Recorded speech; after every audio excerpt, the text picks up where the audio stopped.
Les banquiers détestent ce que je vais te dire dans cette vidéo parce que ça révèle exactement comment racheter des entreprises profitables sans immobiliser ta trésorerie actuelle et sans mettre ta caution personnelle.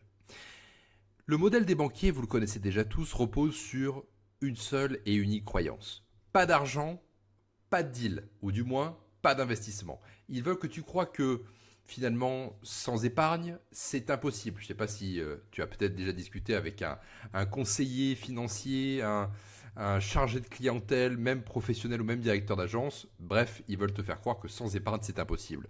Et que tu es malheureusement condamné à rester dirigeant pour une seule et unique entreprise. Que le rachat d'entreprise, c'est réservé aux grands groupes ou bien alors aux fonds d'investissement. C'est complètement faux. Et dans cette vidéo, je vais t'expliquer exactement pourquoi et surtout comment j'ai utilisé le LBO, on verra plus tard ce qu'est exactement un LBO, et plus particulièrement le financement par le bas, ça aussi c'est une notion qu'on va voir dans cette vidéo, pour bâtir un groupe de 9 entreprises en 36 mois. Mais avant de rentrer dans le vif du sujet, je vais me présenter rapidement si c'est la première fois que tu regardes cette vidéo sur ma chaîne, parce que je vais te dire que finalement, ça doit venir de quelqu'un qui l'a déjà fait et vraiment fait. Je m'appelle Alexandre et en 2020, j'ai racheté mes 2 premières entreprises. En 2023, je me suis retrouvé avec un groupe de 9 entreprises pour 14,3 millions d'euros de chiffre d'affaires consolidé, 0 euros de trésorerie immobilisée. J'entends de trésorerie générée par les business que je dirigeais. Ça ne veut pas dire que je ne fais pas effet de levier sur les business que j'avais déjà, bien entendu, mais 0 euros de trésorerie, j'ai utilisé plutôt l'argent des autres pour pouvoir le faire, et 0 caution personnelle. Et pour être tout à fait transparent avec toi, j'ai vécu aussi, et bon nombre de chefs d'entreprise l'ont aussi vécu à un moment donné de leur vie, de liquidation judiciaire. J'en parlerai dans cette vidéo parce que finalement, pour moi, j'ai une croyance ferme, c'est que les erreurs apprennent l'essentiel. Donc on le verra aussi longuement dans cette vidéo. Aujourd'hui, j'anime une communauté de repreneurs, des gens comme toi, comme moi, qui ont racheté des boîtes ensemble, parfois en moins de 6 mois, parfois un peu plus, parfois un peu moins, après avoir découvert justement cette méthode. Comme Nicolas, par exemple, Nicolas que je connais bien, qui était entrepreneur dans le bâtiment, il avait un projet de reprise en tête depuis 3 ans, il lisait des livres, il regardait des vidéos, mais finalement, il avançait jamais. 6 mois après avoir appliqué cette méthode, il closait, entre guillemets, sa première acquisition en plus de sa société actuelle qui faisait déjà à l'époque 1 million d'euros de chiffre d'affaires et il a closé une boîte qui faisait 1,8 million d'euros de chiffre d'affaires sans apport, sans caution. Et aujourd'hui, Nicolas a un groupe de 3 entreprises et travaille 15 heures par semaine. Pourquoi que 15 heures par semaine quand on a 3 entreprises, déjà qu'on en fait 50 quand on a une, c'est qu'il a su déléguer au bon moment, déléguer avec des directeurs de site, directeurs opérationnels, directeurs généraux, peu importe comment on les appelle. Il a su déléguer l'opérationnel à un instant T, et on le verra aussi dans cette vidéo, pour justement éviter de rentrer dans l'opérationnel et avoir le temps, se racheter du temps finalement en versant un salaire à quelqu'un d'autre pour pouvoir continuer d'avancer et continuer de finalement faire grossir ce patrimoine immobilier. Attaquons tout de suite l'objet de cette vidéo. C'est quoi le LBO? Le LBO, ça veut dire en anglais Leverage Buyout, rachat par effet de levier. C'est un terme qui est beaucoup utilisé dans le domaine de la reprise d'entreprise, de la fusion-acquisition. Ça consiste à créer une holding au-dessus de la boîte qu'on veut racheter et d'emprunter au niveau de la holding au-dessus, généralement sur 7 ans, voire on va dire entre 5 et 7 ans, et que les bénéfices, la rentabilité de la société cible viennent rembourser les échéances en remontant des managements fees sur la holding. Bref, je ne veux pas vous perdre tout de suite dans la technique. Faisons un exemple 5 pour que vous soyez bien au clair là-dessus. Une boîte qui génère 300 000 euros de rentabilité par an, c'est le bénéfice avant intérêt et amortissement. Vous la rachetez à 2 fois cette rentabilité, donc 2 fois 300 000 euros, 600 000 euros. La banque ou un financeur alternatif finance, vous prête 70% du prix de cession et les 30% qui restent, vous pouvez les financer par le bas. Résultat, tu n'immobilises pas de trésorerie et l'entreprise rembourse, comme un LBO classique, finalement, la dette sur ses propres bénéfices, en remontée de dividendes ou en remontée de management fee par exemple. Attention, et ça je fais un petit disclaimer, c'est important dans cette vidéo de ne pas envoyer du rêve. Je ne dis pas que ça fonctionne à chaque fois et pour tous les deals. Je dis que c'est un arsenal supplémentaire dans votre stratégie de reprise d'entreprise pour annuler ou réduire drastiquement un apport potentiel. Et c'est exactement ce que les banques ne veulent pas que tu comprennes. Petite histoire avant là aussi de vous plonger dans cet univers financier. J'étais en vacances dans une belle île de l'océan Indien et à 4 ou 5 transats de moi, j'ai vu qu'il y avait un homme d'un certain âge, à peu près 60, 65 ans, bien que ce soit pas vieux du tout à notre époque. Bref, un homme de 60-65 ans qui était à 3-4 transats de moi. Je m'approche de lui, j'amorce la discussion, et puis j'apprends vite que cet homme-là était directeur, enfin du moins propriétaire d'un fonds d'investissement à Genève, en Suisse. Et au fur et à mesure de la discussion, je m'intéresse à lui, je pose différentes questions, etc. Et je lui dis, mais aujourd'hui, selon vous, comment devient réellement riche? Et il me répond un seul mot, la dette. Et ce qu'il voulait dire par là, c'est l'amortissement de la dette. Tout comme un bien immobilier, quand vous achetez un appartement, par exemple, vous comptez le louer derrière, une partie ou la totalité du loyer va servir à rembourser la dette que vous avez souscrit pour acheter cet appartement. C'est exactement le même principe dans le rachat d'entreprise. On ne peut pas faire mieux comme exemple. Vous rachetez une entreprise qui a 300 000 euros, qui fait 300 000 euros de bénéfices à la fin de l'année. Vos annuités de remboursement de dette sont de 200 000 euros. Vous allez donc piocher 200 000 euros dans ces 300 000 euros de rentabilité pour pouvoir rembourser la dette. Sauf que dans le rachat d'entreprise, la dette n'est pas sur 15, 20, 25 ans, voire même 30 ans. La dette est beaucoup plus courte, généralement aux alentours de 7 ans. Vous allez peut-être me dire, mais alors, si c'est aussi simple, pourquoi la banque finalement n'en parle jamais? Parce que leur modèle repose sur une croyance qu'ils entretiennent volontairement. Pas d'argent, pas de deal. Ils veulent que tu penses que tu as besoin de 20, 30, 40, voire même 50% d'apport dans certains cas et sur certains secteurs d'activité pour racheter une boîte. Pourquoi ? Tout simplement parce que ça les protège eux. Il faut savoir une chose, c'est qu'une banque n'est pas un coffre-fort à ciel ouvert, loin de là. Une banque est un manager de risque. Et le fait que tu mettes de l'apport dans ton deal réduit mécaniquement le risque. Et en plus de ça, ça te maintient dans une position de dépendance. Et quand tu as mis les économies d'une vie dans le rachat, dans le crédit pour acheter une entreprise, et en plus de ça, souvent ta caution personnelle, cela te maintient dans l'opérationnel des sociétés que tu rachètes et ça, justement, impose à ce que tu rembourses la dette beaucoup plus vite grâce aux fruits de ton travail et à l'énergie que tu vas mettre dans cette nouvelle entreprise parce que forcément, tu ne voudras pas perdre les économies d'une vie et encore moins ta maison que tu auras cautionnée sur ce crédit-là. Donc ça te maintient dans une situation de dépendance. Ce qu'ils ne te disent pas, les montages ou les financements viennent de plusieurs sources en même temps. La banque, certes, ou l'organisme financier, peu importe sa nature, le cédant lui-même, les fonds propres de la holding, parfois des partenaires de financement alternatifs et parfois même de la société cible que tu vises.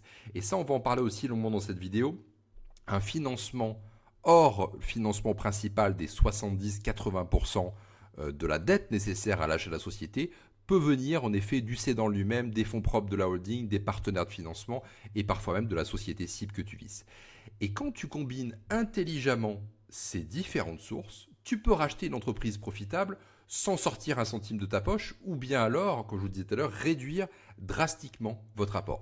Voici le fonctionnement en 5 étapes. Alors première étape, déjà, et avant toute chose, parce qu'on ne peut pas financer tout et n'importe quoi, c'est de trouver des cibles profitables et pas des boîtes en difficulté. Une boîte en difficulté ne peut pas se financer. Si vous voulez racheter des boîtes en difficulté, c'est ou à l'euro symbolique ou alors vous faites appel à des fonds d'investissement spécialisés là-dedans. Mais on ne peut pas aller voir une banque en disant je veux 1 million, 2 millions, 10 millions d'euros pour racheter une boîte en difficulté, mis à part certaines banques très spécifiques et il faudrait-il avoir les reins très solides. Bref, on cherche des boîtes qui sont profitable. Donc pour cela, n'allez surtout pas sur Fusac ou Session PME, c'est la pire des choses à faire. Les meilleures boîtes ne sont jamais sur le marché. Les boîtes en difficulté, comme je vous le disais tout à l'heure, c'est un autre métier, c'est compliqué et c'est pas ce qu'on cherche à l'heure actuelle. Étape numéro 2, négocier avec le cédant sans se faire manipuler. Et ça, c'est pas évident, puisqu'un cédant, souvent, il a 20, 30, 40 ans d'expérience en tant que chef d'entreprise. C'est un professionnel de la négociation, puisque au cours de sa vie entrepreneuriale, il a su négocier des contrats clients, des contrats fournisseurs, il a su négocier avec ses salariés, peut-être avec des syndicats, des partenaires sociaux, etc. Bref, un cédant qui a 30 ans d'expérience est un pro de la négociation. Une fois que tu as trouvé une cible intéressante, tu dois ensuite rencontrer le cédant. Erreur fatale, arriver en position d'acheteur. Comme je te le disais tout à l'heure, le cédant a passé 20-30 ans de sa vie à construire une belle boîte. C'est son bébé. Et si tu arrives en vautour, entre guillemets, c'est terminé. La bonne posture à avoir, c'est d'arriver en successeur. Quelqu'un qui va protéger son héritage, continuer ce qu'il a bâti et surtout rassurer ses salariés. Surtout, ne jamais dévoiler ton budget trop tôt. Laisse plutôt le cédant parler, laisse-le se livrer, laisse-le dire son prix. Et plus il parle, plus tu as de levier pour négocier. C'est comme si on s'armait progressivement pour une négociation future. Étape numéro 3, structurer le financement sans, idéalement, encore une fois, sortir un centime.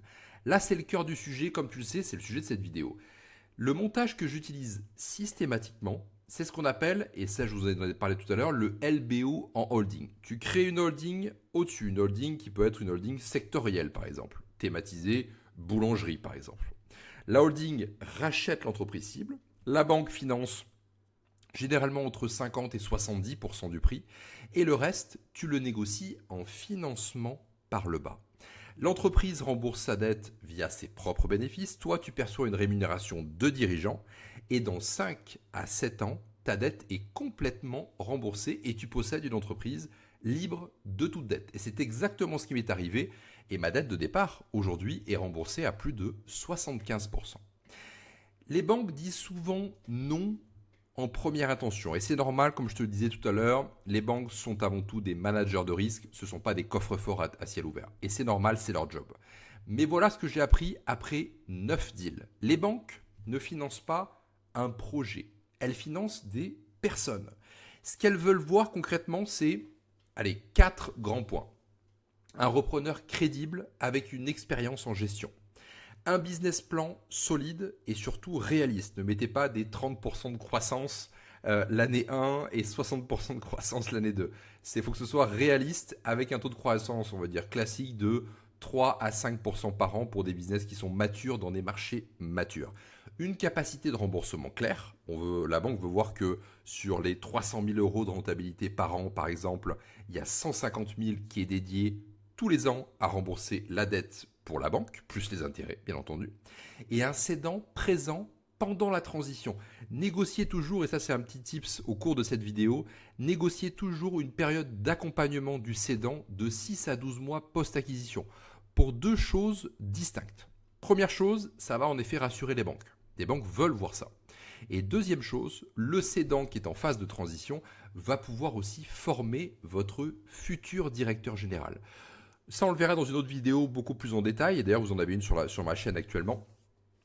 Quand vous recrutez un directeur général, vous le recrutez pendant la phase d'audit, donc avant d'acheter officiellement la société.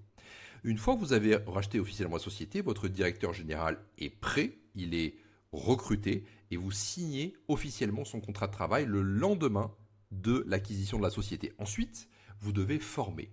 Et ce n'est pas vous qui allez former le dirigeant, puisque vous êtes en position d'investisseur et vous n'êtes pas en position d'opérationnel. Donc, qui de mieux que le cédant lui-même, qui a prouvé qu'il pouvait réaliser des bénéfices sur une période de 5, 10, 20, 30 ans, pour pouvoir former votre directeur général pour qu'il ait les bons réflexes. Donc vraiment, ces 2 choses sont très importantes. Et surtout, ne va jamais voir une seule et unique banque. Va en voir au minimum 10. Joue la concurrence.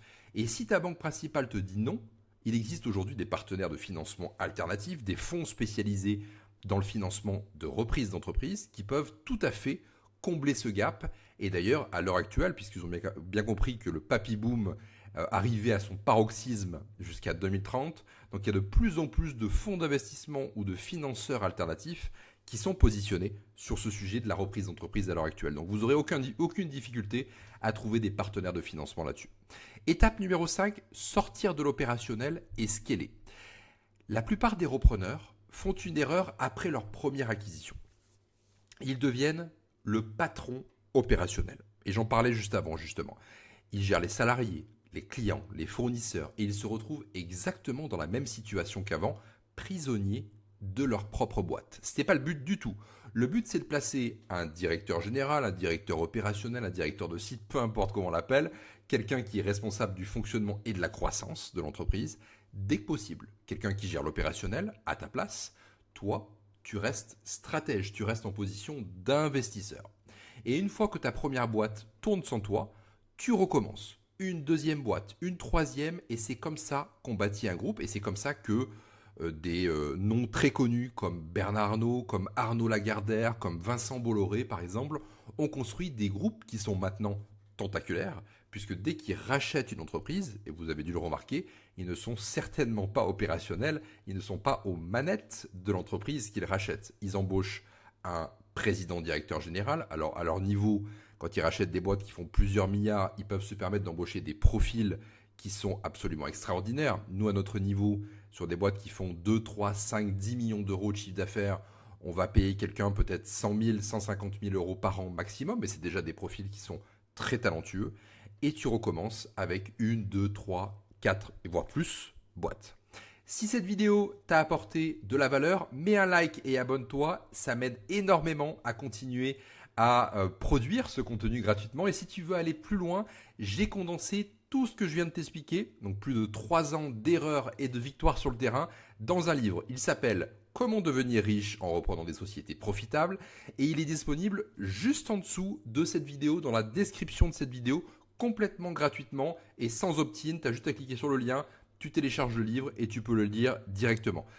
Et si tu veux aller encore plus loin, si tu veux être accompagné pas à pas pour closer ta première acquisition, je t'invite à postuler à mon mastermind Buy and Build. Le lien est aussi en description sous cette vidéo.